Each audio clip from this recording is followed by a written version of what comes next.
नमस्कार साथियों, स्वागत है आपका किताब युग में, जहां हम आपके लिए लाते हैं वो कहानियां जो सिर्फ सुनने के लिए नहीं बल्कि जीने के लिए होती हैं। आज की किताब है the monk who sold his Ferrari, लेखक रॉबिन शर्मा। ये कोई साधारण किताब नहीं है, ये एक यात्रा है, एक इंसान की जो ऊंचाइयों पर पहुंचा पर वहां सांस घुटने लगी, जो वकील था करोड़ों का पर शांति की तलाश में बन गया सन्यासी। आज हम शुरू करते हैं जूलियन मेंटल की उस अनोखी और सच्ची यात्रा की कहानी। चैप्टर 1 में हम सीखेंगे जब जिंदगी ने थप्पड़ मारा। जूलियन मेंटल एक ऐसा नाम जो कोर्ट रूम में गूंजता था, भारत के किसी वीर का था, जैसे अमेरिका के लॉ की दुनिया में उसकी तूती बोलती थी। तीखे तर्क, लाखों डॉलर की फीस, रेट फरारी, आलीशान बंगला, सुंदर प्रेमिकाएं, जिंदगी के हर ऐशो आराम उसके पास थे। लेकिन उस दिन कोर्ट में बहस करते करते वो जमीन पर गिर पड़ा। दिल का दौड़ा, पूरे कोर्ट में सन्नाटा छा गया। लोग सोच भी नहीं सकते थे जूलियन मेंटल जैसा स्टील हार्ट वाला इंसान इस तरह टूट सकता है। यह क्षण था उस वेकअप कॉल। बाहर से वो चमकता सितारा था पर भीतर से वो जल चुका था, एक भरा पूरा आदमी जो अंदर से खाली था। जब शरीर जवाब दे दे और आत्मा चुप हो जाए, तब जिंदगी खुद चिल्ला कर कहती है, रुक जा, अब तू गलत दिशा में जा रहा है। 6 महीने बीत गए, जूलियन गायब था, ना कोई केस, ना क्लाइंट्स, ना कोर्ट। फिर एक दिन जॉन, जो कि उसका जूनियर था, अपने ऑफिस में बैठा था। जब दरवाजा खुला और अंदर आया एक शांत, हल्के भगवा वस्त्र पहने, चमकती आंखों वाला आदमी, वो जूलियन था। क्या वो वाकई जूलियन था? न सूट, न टाई, न थकी आंखें, न तनाव, बल्कि उसकी आंखों में था सुकून, चेहरे पर शांति और चाल में योगी जैसा संतुलन। जॉन दंग रह गया। जूलियन बोला, मैं वो नहीं रहा जो तुम जानते थे, अब मैं खुद को जान गया हूँ। मैंने वो पाया है जो सारी दौलत से नहीं मिल सकता था, आत्मिक शांति। जूलियन ने बताया कि वो भारत गया था, हिमालय की वादियों में घूमते हुए उसे एक रहस्यमयी जगह मिली, सिवाना, जहाँ रहते थे कुछ ज्ञानी संत। वहां उसने सीखा जीवन का असली उद्देश्य क्या है। वहां उसे मिले वो 7 महान सूत्र जिनसे जीवन बदल जाता है। और अब वो आया है जॉन को ज्ञान देने, ताकि दुनिया सिर्फ अमीर न बने बल्कि आंतरिक रूप से भी समृद्ध बने। शांति पाने के लिए पहाड़ों पर जाना जरूरी नहीं, लेकिन खुद को खोजने के लिए अकेले बैठना जरूरी है। जूलियन मेंटल ने भौतिक सफलता के शिखर पर पहुंचकर भी हार्ट अटैक के बाद सब कुछ छोड़ दिया। उसने भारत आकर हिमालय में संतों से मिलकर एक नया जीवन पाया और अब वह ज्ञान बांटने लौटा है। जूलियन मेंटल अब पहले जैसे नहीं रहे। जिस इंसान ने सब कुछ छोड़ दिया, उसकी आंखों में अब बेचैनी नहीं, एक ठहराव था। जॉन हैरान था। उसके सामने जो बैठा था वो जूलियन जैसा दिखता तो था, लेकिन उस पर अब कोई तनाव, थकान या क्रोध की छाया नहीं थी। जूलियन ने कहा, मैंने अपनी फरारी बेची, घर छोड़ा और चल पड़ा भारत की ओर। मुझे समझ आ गया था कि जिस सफलता को मैं पकड़ रखा था, वो असल में मुझे अंदर से खा रही थी। जूलियन महीनों तक भारत के गांवों, घाटों और पर्वतों में भटका। वो सिर्फ एक चीज को खोज रहा था, असली शांति। इसी दौरान उसे एक बुजुर्ग सन्यासी, जिन्होंने बताया, अगर तुम असली ज्ञान चाहते हो तो उत्तर की ओर जाओ, वहां कई हिमालय में रहते हैं सिवाना के साधु। जूलियन ने संकल्प लिया, जब तक सच्चाई न मिल जाए तो लौटेगा नहीं। कभी कभी असली रोशनी तब मिलती है जब हम अंधेरे में चलने को तैयार होते हैं। सिवाना के साधुओं से भेंट, जूलियन ने कठोर पहाड़ी रास्तों से गुजरते हुए भूखा प्यासा रहकर ठंडी रातों में तपस्या करते हुए अंततः पा लिया वो स्थान जो था मानो किसी और दुनिया का टुकड़ा, सिवाना, एक दिव्य घाटी जहाँ पेड़ भी शांति से सांस लेते थे, हवा मंत्रों की तरह तरह बहती थी। जूलियन की मुलाकात हुई योगी रमण से, एक साधु जिनकी आंखें गहरी थी और वाणी धीमी पर प्रभावशाली। जूलियन ने विनम्रता से कहा, मैंने अपनी आत्मा को बचाना चाहता हूँ, मुझे शांति चाहिए, कृपया मुझे शिक्षित करें। योगी रमण मुस्कुराए और बोले, यदि तुम पूरी निष्ठा से सीखना चाहते हो तो हम तुम्हें सिखाएंगे, पर पहले तुम्हें धैर्य, समर्पण और तप होगा। जूलियन अब योगियों का शिष्य बन गया। उन्होंने उसे प्रकृति में रहना सिखाया, ध्यान, मौन, अनुशासन और आत्म निरीक्षण के अभ्यास कराए। धीरे धीरे जूलियन का मन शांत होने लगा, शरीर सशक्त और आत्मा तेजस्वी। शांति बाहर नहीं, भीतर पैदा होती है, लेकिन उसे पाने के लिए भीतर जाना पड़ता है। एक दिन योगी रमण ने जूलियन को अपने पास बुलाया और कहा, अब समय आ गया है कि मैं तुम्हें वह ज्ञान दूं जो हमारी पीढ़ियों से चला आ रहा है, एक ऐसा ज्ञान जो किसी भी व्यक्ति का जीवन बदल सकता है। जूलियन चुपचाप बैठ गया। योगी ने उसे एक कहानी सुनाई। ये कहानी थी एक जादुई बगीचे, एक समुराई योद्धा, एक घड़ी, एक गुलाब और एक तितली की।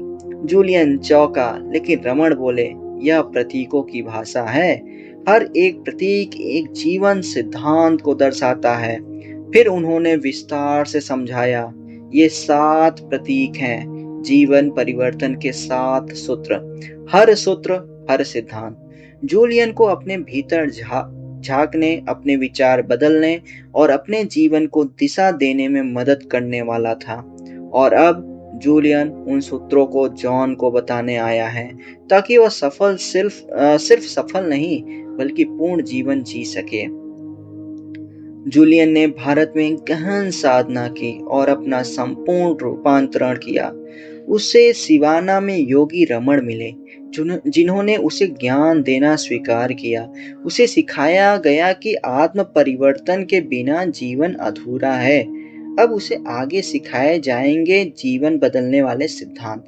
योगी रमण जूलियन को एक ऐसी कहानी सुनाते हैं जो जीवन की गहराई को प्रतीकों के जरिए दर्शाती है। कहानी, कल्पना करो कि तुम एक सुंदर बगीचे में खड़े हो।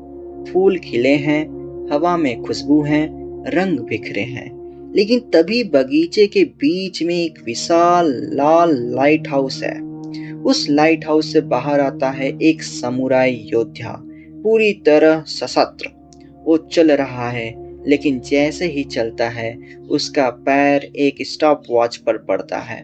फिर उसे एक गुलाब का गुलदस्ता दिखता है और उस पर एक सुंदर शांत तितली आकर बैठ जाती है। जूलियन हैरान होता है, ये सब प्रतीक क्या है? रमण मुस्कुराकर कहते हैं, हर एक प्रतीक जीवन के एक सूत्र को दर्शाता है, और आज से मैं तुम्हें पहला सूत्र बताता हूँ। सूत्र नंबर 1, मन का बगीचा। आपका मन एक बगीचे की तरह है। अगर आप उसमें फूल नहीं लगाओगे तो घास और कांटे अपने आप उग आएंगे। हमें अपने विचारों को नियंत्रित करना आना चाहिए।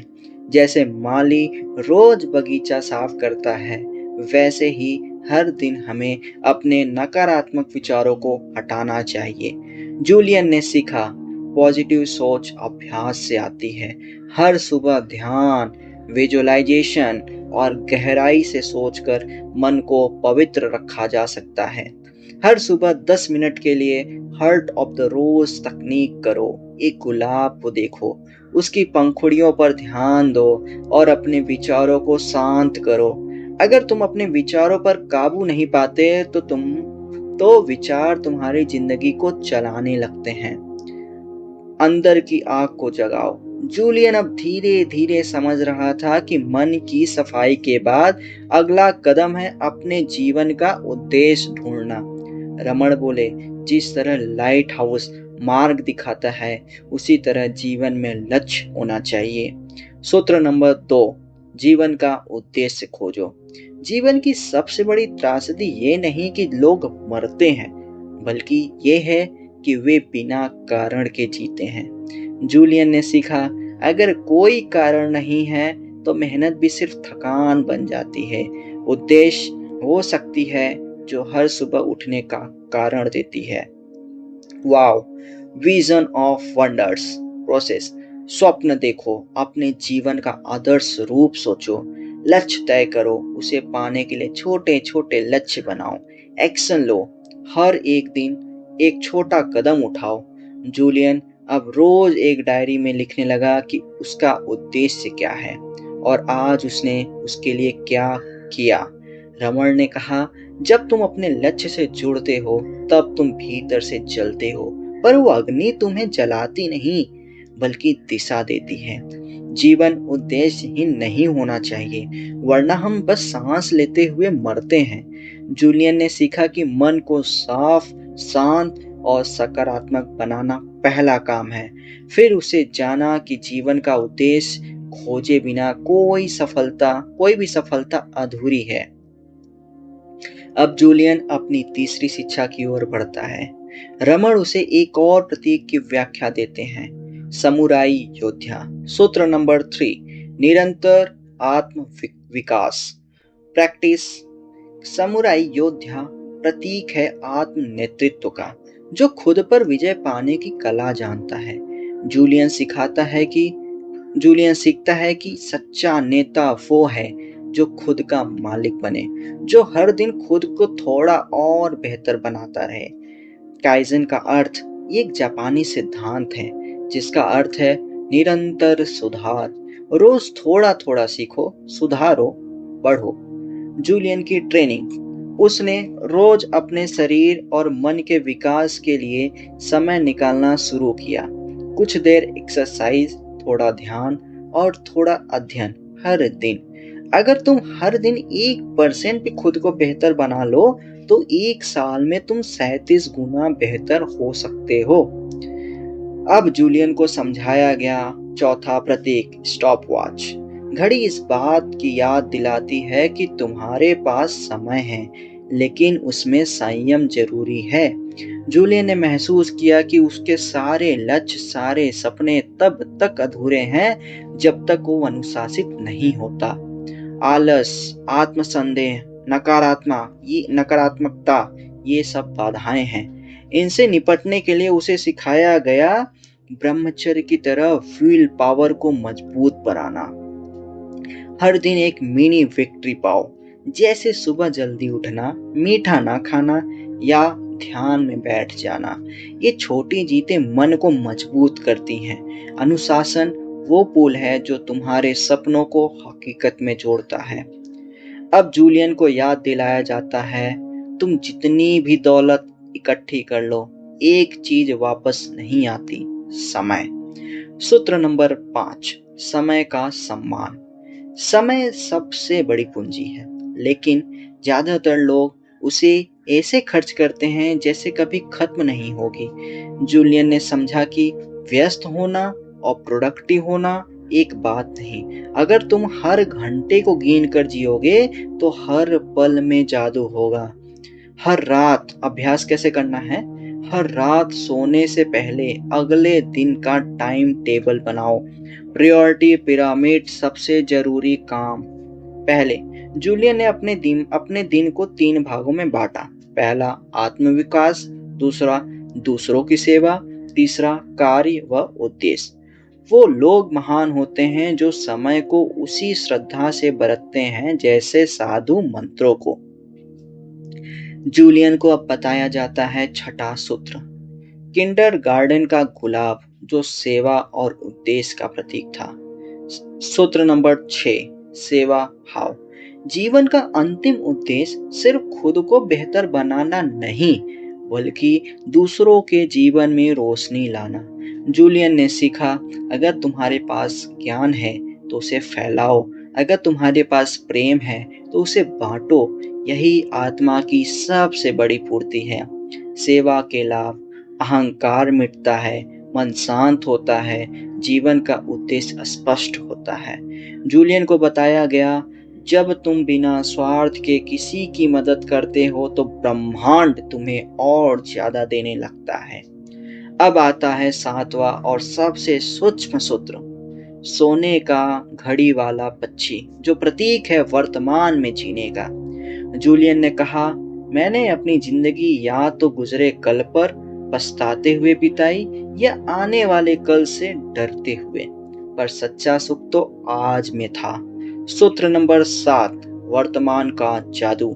साधु रमण उसे सिखाते हैं, अतीत सीखने के लिए है, भविष्य तैयार रहने के लिए, लेकिन जीना सिर्फ वर्तमान में ही संभव है। जूलियन का अभ्यास, सुबह ध्यान, दोपहर में माइंडफुलनेस वॉक, रात में कृतज्ञता का लेखन। जब तुम इस पल में पूर्णता से जीते हो तभी सच्चे आनंद का अनुभव होता है। जूलियन अब जॉन को सारा ज्ञान सौंप चुका था। अब वो वापस जाने की तैयारी करता है। नहीं कोर्ट में नहीं, बल्कि हर जगह जाकर इस सीख को फैलाना। जूलियन ने जॉन से कहा, अब तुम्हारी बारी है। वो बनो जो तुम अंदर से हो। दूसरों को दिखाओ कि सच्चा सुख दौलत में नहीं, सरलता में है। जॉन की आंखों में आंसू थे। वो जान गया था उसका पुराना दोस्त अब उसका गुरु बन चुका है। जूलियन चला गया, पर उसके शब्द जॉन के दिल में गूंजते रहे। हर दिन को ऐसे जियो जैसे यही तुम्हारा आखिरी दिन हो, पर हर पल को ऐसे सीखो जैसे तुम अमर हो।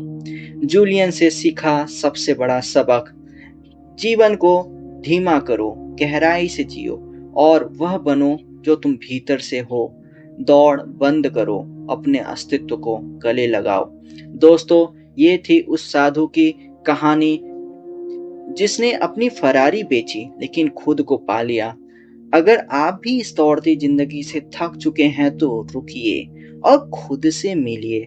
शायद आपकी फरारी भी कहीं भीतर खड़ी हो, बस आपको सिवाना तक का रास्ता तय करना है। अगर ये कहानी आपको दिल को छू गई हो तो एक लाइक जरूर कीजिए।